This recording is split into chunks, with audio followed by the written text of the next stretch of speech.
The myth of Osiris and Isis, a tale of betrayal and resurrection.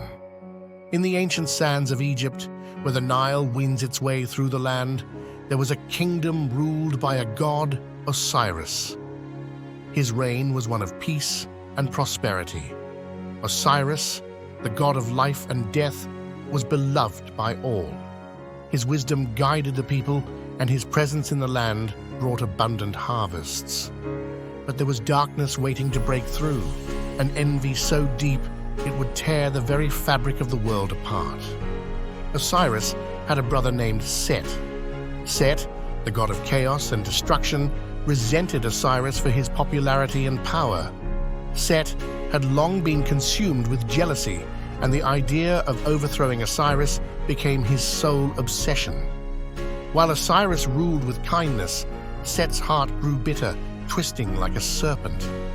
Set, a god known for his cunning and trickery, devised a plan that would forever alter the course of Egypt's history.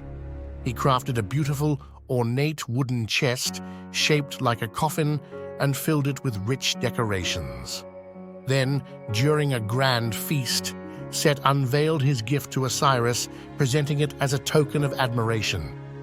When Osiris, unsuspecting and eager to test the chest, lay down inside it to see how it fit, Set's moment arrived. In a flash of savage rage, Set and his followers slammed the lid shut, trapping Osiris inside. Then, they threw the chest into the Nile River, letting the currents carry it far from Egypt. Osiris was lost, and with him, the light seemed to dim from the world. Now the land that once bloomed with life began to wither. Crops failed, animals perished, and people lost hope.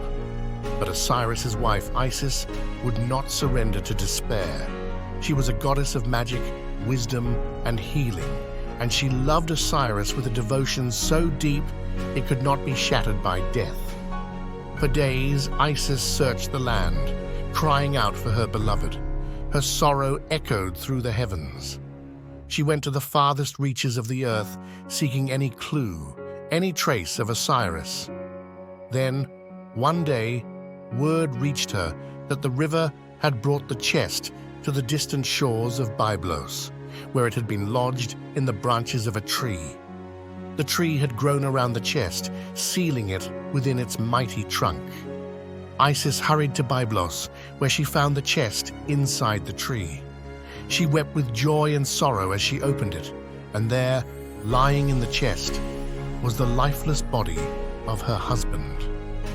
But Isis did not give up. She used her magical powers to revive Osiris, calling upon the ancient spells of the gods.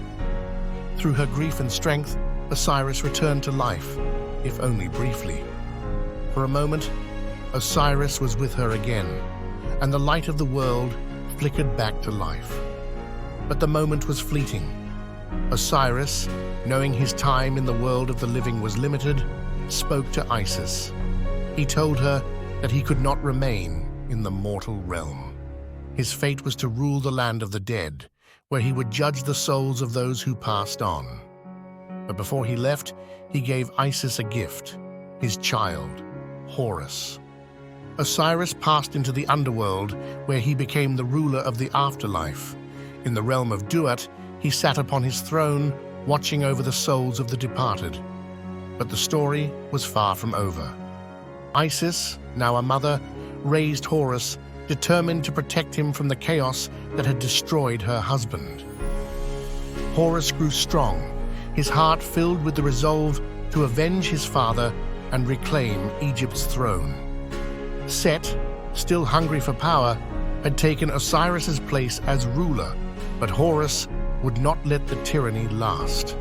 The battle between Horus and Set was fierce, one of gods, full of power, magic, and destruction. The skies rumbled and the earth trembled as Horus and Set clashed in an epic struggle. Horus, embodying the forces of order and justice, fought valiantly. Set, the god of chaos and evil, unleashed his wrath. But Horus was steadfast. Each blow was a strike for justice, each victory a step closer to reclaiming the rightful rule of Egypt. Finally, after many trials, Horus triumphed. Set was defeated, cast into the darkness, and Osiris's throne was returned to its rightful place. Horus became the ruler of Egypt, the land once again thriving under his rule. But the legacy of Osiris did not fade with the victory of Horus. The great god of life and death continued to watch over the kingdom, his spirit living on in the cycles of nature, birth, death, and rebirth. And so, Osiris became a symbol not just of death, but of hope, of renewal, and of the eternal cycle that governs all life. His story echoed in the hearts of the people for generations, reminding them that even in the face of darkness and betrayal, there is always the possibility of resurrection, of transformation, and of life reborn. As the years passed, the tale of Osiris and Isis continued to be told, reminding all who heard it that love, courage, and perseverance can overcome even the greatest of evils. For in the end, Osiris, though he had passed into the realm of the dead, lived on forever in the hearts of those who remembered him, and in the spirit of the land that would never forget the gods who shaped its destiny. This is the myth of Osiris and Isis, a story that transcends time, a story of love, loss, and the power of life itself.